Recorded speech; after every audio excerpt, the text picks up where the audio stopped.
So the big question, everybody's wondering, Dan, what's happening to interest rates? We know they've been coming down. Actually, I think over the last 6 months, they've come down about 2%. Yep. Is that correct? Okay.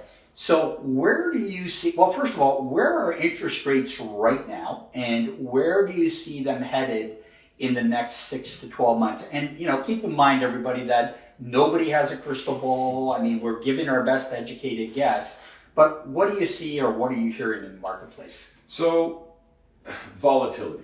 And that's the key word here. When we're talking about fixed rates, they're very volatile right now. Fixed rates are based on the bond yields at the banks. And bond yields are very sensitive. They can move on speculation, they move on rumors, they move on threats of, tariffs and things like this. So volatility is the key when it comes to fixed rates. Now, variable rates a bit different. Variable rates controlled by the Bank of Canada, and you're right, for the last 6 meetings, we've seen decreases in variable. So one common misconception that I find is most people believe that fixed and variable rates move in the same direction, meaning if one's heading down, the other one's heading down. Yeah. If one's heading up, the other one's heading up. And generally, if you looked at it from a sort of macro level, they would follow a similar pattern. But if you looked at it from a micro sort of vision, you'd see that in times like this, they can go in different directions. And that's sort of what we're seeing right now. We've seen fixed rates overall in the last year are down about 1.5, almost 2% in some cases. Okay. A year ago, people were taking 3-year fixed rates at maybe 6%, somewhere around there. And you can get down maybe around 4.5 right now. For a fixed 5-year rate? Yeah, for a 3 or a 5-year fixed rate, you're going to be somewhere around 4.5% right now. Now that was a little lower at the end of last year. Q4 of last year, we saw fixed rates starting to come down. We saw them testing levels of 3.99.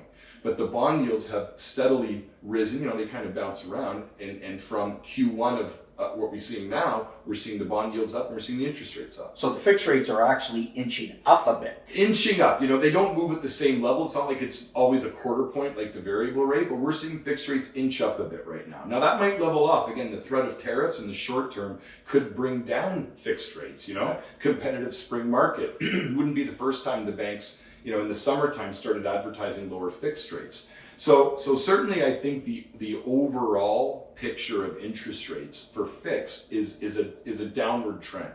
How far that's tough. We see a lot of economists, we go to a lot of conferences to get this information, to relay it to the audience. And from what we're hearing, 3.5 to 3.79 was probably going to be the bottom of what we're going to see over the next few years. Sorry, 3.5 to 3.79. Okay. Now that's an optimistic view of where anything can happen, but that's an optimistic view. A pessimistic view would be 3.99 and above, 4.25. That's probably the lowest we're going to see. Okay. So the reality is probably somewhere in the middle. We've been telling people for the last 18 months that if you can get 3.99, I would lock in anything that has a 3 in front of it. I would take a real hard look at locking that in. Okay. So that's where you're sitting on fixed rates. Now again, I'll jump to variable. Variable today is sitting at 5.2%. That's primary. Primary is at 5.2%. Prime rate is based on the Bank of Canada's overnight rate, which is at 3%. So we typically get a discount to the Bank of Canada's variable rate, prime minus 50, prime minus 60. So if prime is 5.2% and I'm prime minus 50, I'm going to have an effective rate of 4.7%. Now again, a lot of predictions on where the overnight rate will go. The high end predicts that the overnight rate might stay here. That's it. No more drops. A more optimistic approach from some of the economists might say, like RBC says, it might drop another full point by the end of the year. So, I think you're definitely going to see some drops. I think it's going to be somewhere around another 0.5 point to 0.75. I think you're going to see prime rate continue to drop. But what's interesting is you're seeing, for the past few years, you've been in mortgages and real estate a long time, just like me. A normal market, variable rate tends to be lower than fixed rates. And we haven't seen that in the last few years. Variable rates been higher. Very atypical. Right. It's abnormal. It's not normal. So it's very tough to sell a variable rate to a client when you have the risk of rates going up You know, even though and variable rate was higher than fixed rates. So I mean, imagine last year if you had to make a rate decision on a 3-year fixed rate at 6.29 or a variable rate where you didn't know if it was going to go up or not at 6.75, what are you going to take? Yeah. Most people took the fixed rate, right? And now a year later, you're sitting here and fixed rates are at 4.5%. The penalty cost is too much to break it, and they're stuck. And you know, I have empathy for that. It was a very, very tough decision.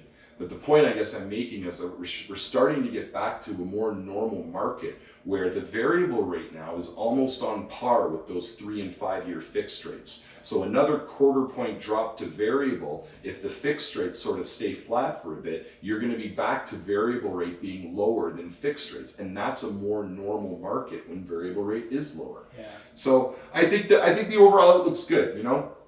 I think we're going to continue, trend of lower rates. I think you could see volatility with the fixed rates for sure. The looming threats of tariffs and deportations. These are things that can cause inflation to go up over the long run. So we have to be careful. This is again the first time I'm seeing people look at 5-year fixed rates again. We haven't seen 5-year fixed rates. Anybody taking those in the past 2-3 years. So you're seeing a return to a more normal market in a sense. I don't know that we're going to ever see those amazing 2%, 2.5% interest rates again, but we had a very healthy market in 2019. If we go back to interest rates in 2019, pre-COVID, this is roughly where we were, high 3s, low 4s is roughly where we were, and we had a healthy market. Being in the real estate industry for 30 years, honestly, these rates are great. Yeah. When I think about when I first got in, it was very typical to get rates anywhere between 7 and 10%. And they've been steadily declining, obviously, over the years. So, even though rates may have gone up, they're still very competitive when you look at things historically.